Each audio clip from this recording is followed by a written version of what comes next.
now, a special presentation from 12 News. These are street stories. Welcome to Polar Express Station. All aboard the Polar Express. Good evening, I'm Mike Montecalvo, and we're about to punch our ticket, and it's all aboard the Polar Express as we head to the North Pole for a very magical Christmas ride. Speaking of punching tickets, here's one little guy with a Christmas birthday who made a big splash at the big game.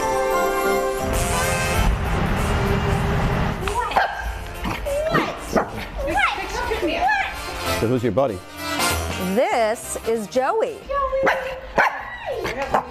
He's very excited to be on TV. I got a call from Animal Planet one day asking about Joey. This year they really wanted to focus on some special needs dogs. Little burp. They reached out to us. We did a few phone calls, sent a few pictures, videos, and then he was officially invited to be on the Puppy Bowl. He loves the camera. Oh, he does. Yeah, I mean, he has his own Instagram page, his own Facebook page. He's gotten pretty spoiled since he's gotten to us, and everybody loves Joey. A star is born. Come on, Joe! Come on! Kristen Peralta, the founder of Vintage Pet Rescue in Foster, believes Joey is a Chihuahua Rat Terrier mix. He's a good dog. What made Joey really special is that he's missing the front legs. Normally, the dogs we take have lost the ability to use their back legs. So he was actually the first dog that we took in that was missing the front legs. As you can see, Joey has no problem playing the field. Either hopping around on his back legs or using his wheelchair.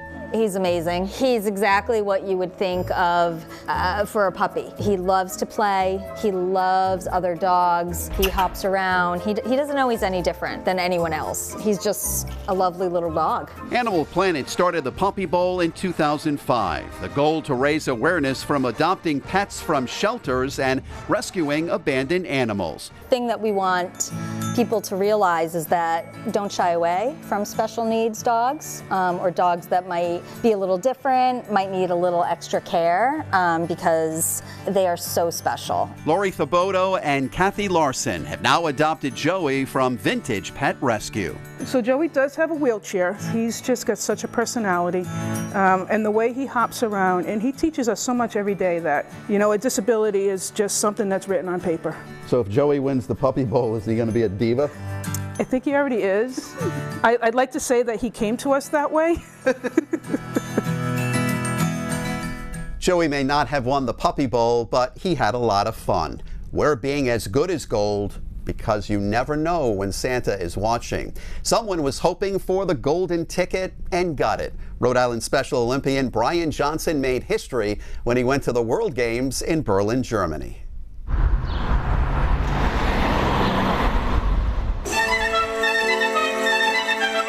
Oh boy. We're at the Santa Maria de Prada Society. I'm with Brian Johnson, a Special Olympian who is going to school me on boccia. You want to do a coin toss? You could say this is a tune-up. Heads or tails? Tails. You win. You want to go first? Sure. All right. Brian, a unified bocce player. What color you want me? Well, I'm colorblind, so you pick. I'm gonna toss the Polina out. You won. Go. You ready? Yeah. Okay, no pressure. Oh, yeah, look at this one. Look at this one. Wow. The money shot hitting the Polina. Whoa, whoa, whoa, whoa, whoa. Whoa, that away, Brian. That's a nice shot. All right, Brian, I got to try to knock you out here.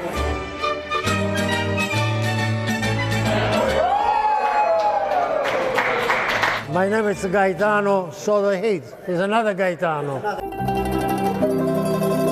Prada Society members. That's how you say bocce. More than happy to give Brian a few pointers. Go easy, easy. Oh, you shot me. Oh, oh. If he shots me, he shot. Everybody shots me over here. Came to give these guys out to you for bocce.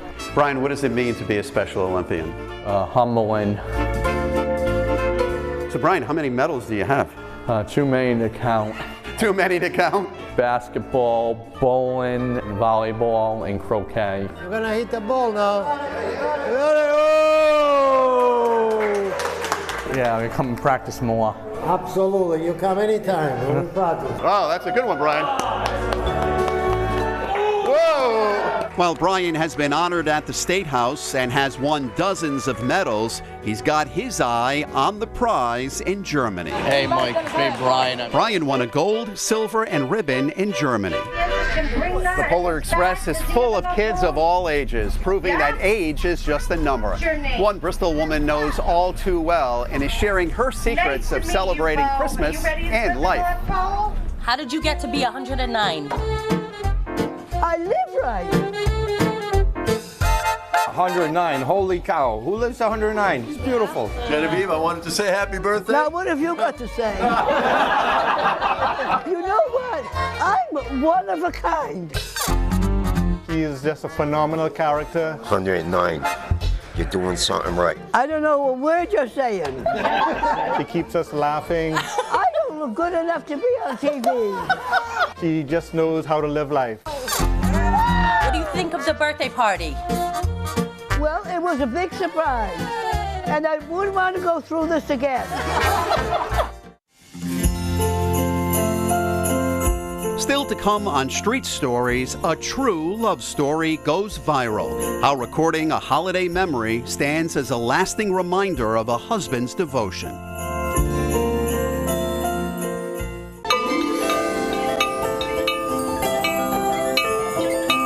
Welcome back to a special presentation from 12 News. These are Street Stories.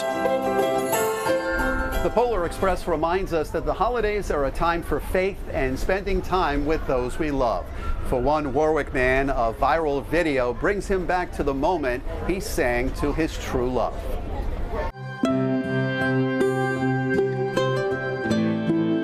A comic book hero. And I thought to myself, how cool would it be to immortalize my wife? I contacted the person who made the comic, and we came up with this idea called the Critter Queen because my wife loved animals. I think that she would absolutely love it because I'm a super duper nerd, and so I made her a part of my life in the nerd world. Recognizing a woman who battled her toughest demon, dementia. Susan Maloney's story went viral thanks to this video that was posted by her husband Patrick last year, letting the world know, despite his wife fighting frontal temporal lobe dementia, people like Susan aren't alone and need love and care. The last time Susan ever said anything to me was Valentine's Day after the Christmas we sang Silent Night. And I must have told her 100 times that I loved her over and over again throughout the day. And at the end of the night, I tucked her into bed. I laid her down, I kneeled down next to her, and I remember whispering into her ear, I love you so much. And she looked at me, and she hadn't talked in months. And she said to me, I love you. No, she said it like this, I love you. I love you. Patrick says it was a battle his wife fought and won every day for 7 years. Susan passed away on January 23rd, 2022. She was only 50. I will tell you that I got down on my knees in that kitchen and I said, to God, give me strength and please help me get through this. Being a caregiver is rough, isn't it? Yeah.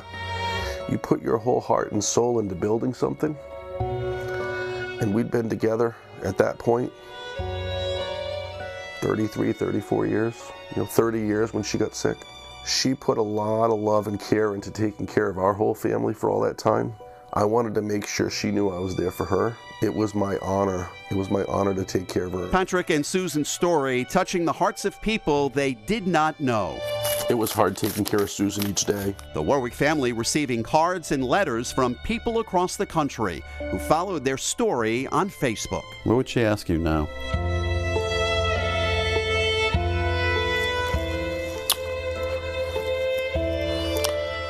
She'd ask me to keep going.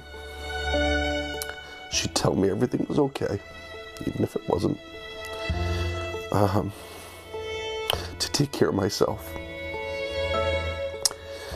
That's what she would do. She would tell me to take care of myself. When we get to the North Pole, we're greeted by Santa. One local woman spends her days greeting thousands of students and their families at URI, proving we all have a purpose. Hot chocolate. I'm going into my 16th year working here. Hi, how are you? I was here in 1971, 72. You here to take a little tour? Yes. Awesome. I feel I'm the luckiest person on earth. The good Lord's always been there to watch over me and help me. Well, I'm going to be on TV. Enjoying life to the fullest. Dance with my crutches. Oh, you dance with your crutches? Oh, yes. Not missing a beat. If you can do it, I can do it. Treating every day like it's her last. So you've been in Exeter, what, most of your life then? Yes. Verna Lafreniere is an information aide at URI. How are you guys doing? She's the first person you could see upon entering. What? Happy birthday. The Robert Higgins Welcome Center. Verna's smile. Hey, Mike. Hi, Verna. How are you? Great. Welcome home. Contagious. She has endured big-time challenges. As a freshman in 1972, Verna was riding her motorcycle to URI to save money. Her life almost cut short when she was hit head-on by a drunk driver. My gas tank blew up, and thank God my sister was behind me because she actually ran and put the flames out, or I would have burnt to death. They gave me my last rites, but for some reason, brought me back to life. Verna, this had to be difficult for your sister. She saw the whole thing. What's it been like for her? She used to have nightmares about it, and her hands were very badly burned when she was, putting the flames out. So make sure you check out this building. She spent 6 months in the hospital with multiple injuries. These are all academic buildings. Including broken bones. How are you? And 2 broken legs. Thought about not walking again. And I had a rough time. 3.5 months being in the hospital, I got very depressed. I had some wonderful nurses there that were great, and they were very positive. But one said to me, "You're going to get bitter or you're going to get better." Beautiful. And I hope you get better. And I did. I became a better person because of it. You ever think about that drunk driver that hit you? Every once in a while when I'm up dancing and I want to dance a little longer, but it's hurting, I think, he got a $250 fine and he could never drive in Rhode Island ever again. Verna tells me a good day is coming to work here at the Welcome Center. On the way to work, I'll see something and a flock of birds or a tree or branches or whatever, and I just manifest it. There's a good sign for a good day. The students come in, we talk, we laugh. Yeah! We have fun every day. You going to retire anytime soon? No. Like I said, people ask me that all the time when they say, "What are you still doing here?" Why not? It's a wonderful place to be.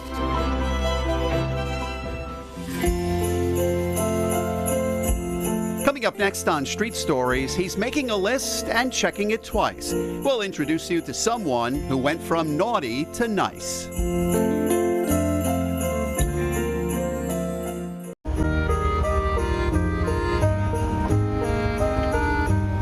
Welcome back to a special presentation from 12 News. These are Street Stories.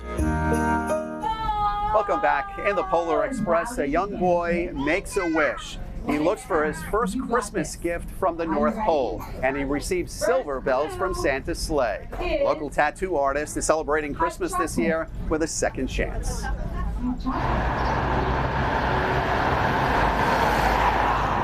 Now we'll start the tattoo.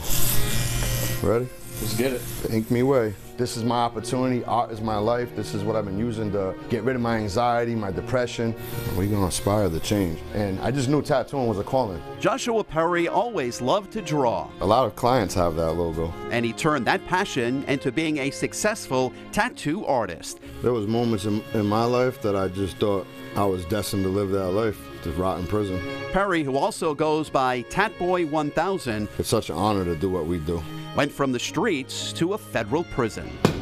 2003, I was arrested for possession with intent of 59 grams or more of cocaine base. I was found guilty 2 years later, sentenced to 10 years in federal prison. Perry says he witnessed a lot behind bars. I've seen people murdered. I've seen people get thrown grease on their face, like things that you would just think is not humane. Like, you shouldn't see this. I've seen riots, been in the middle of a riot, not participating, but you still get hurt, you still get hit with things. It's all about mindset and wanting it. Although against the rules, Joshua learned the art of tattooing in prison. So I had a guy, he kept pressing me, you should do a tat, because I can draw so good. And I just tried it. Again, I broke a rule in there because it's not really legal in prison, but it was a means to a way out when I got free, so I stuck to it. You get caught, you're going to the hole, which is segregation.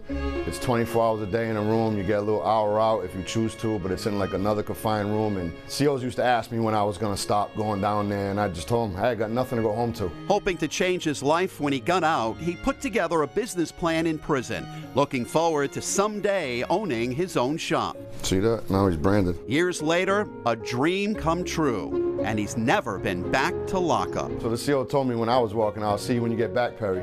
And I told him, you'll see me on TV before you see me in here. Joshua Perry never forgetting the dark side of his life and appreciating the light at the end of the tunnel.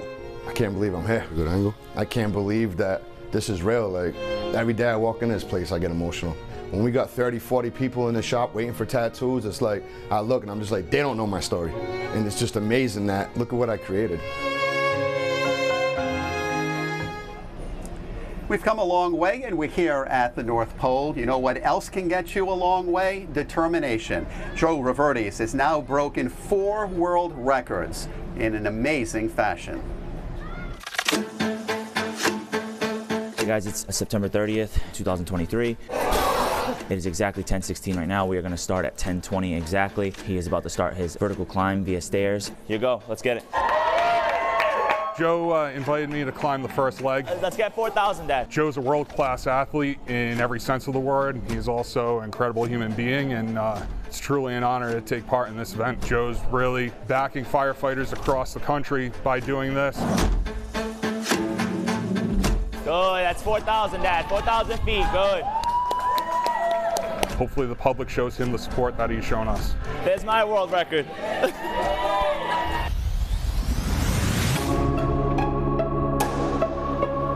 Insane. He's a maniac. He's on good pace. He has wiggle room, but doesn't. We're not in the depth of it yet. We're going to get into like the trenches soon.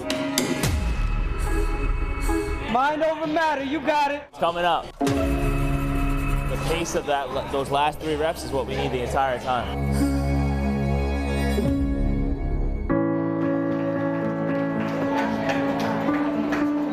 Get it, Dad. 2 hours, baby. 2 hours of pain. Let's go. Come on. Started bawling because my dad's challenged us. Let's get it, Pops. Let's get it. Perfect, perfect, Dad. Come on. It's yours to grab, Dad. Go get it. 61.5 is what we're getting. A little bit more suffering, baby. A little bit more suffering. World title, another one. Add it to the books. Let's go. Come on. Every step is a step closer. Come on. Step closer to history. Every single step. Stay with it, Dad. Mention, let's go. Stay with it. Chew every minute, Dad. Chew every minute. It's your record, Dad. Enjoy this pain. Come on. Open them eyes. Let's go. Let's go, Pops. Let's go. Promise you, we're almost there. Let's get it, baby. Come on. 9 more, baby. 9 more. Everything you got right here. Let's get it, Dad. Let's go. Come on. Final 3. That's yours, baby. Come on. Oh, baby. Oh, my God. Nice one, Dad. Let's go. Come on. It's time. Let's go, baby. Come on. Let's go, Dad. I kept fighting step by step, step by step. I think I'm done. I think I proved myself to the world. The reason why I pulled this is because you guys. You guys are truly, truly, when I mean that, you guys are family to me. As you can see, we went to the North Pole and picked up the big guy himself, and he's actually made me one of his helpers. We want to thank the Blackstone Valley Tourism Council for allowing us to go on this ride. Santa, for me, the bell still rings, like for so many people that believe. For our chief videographer, John Villela, our executive producer, Jen Quinn, I'm Mike Montecalvo. Merry Christmas.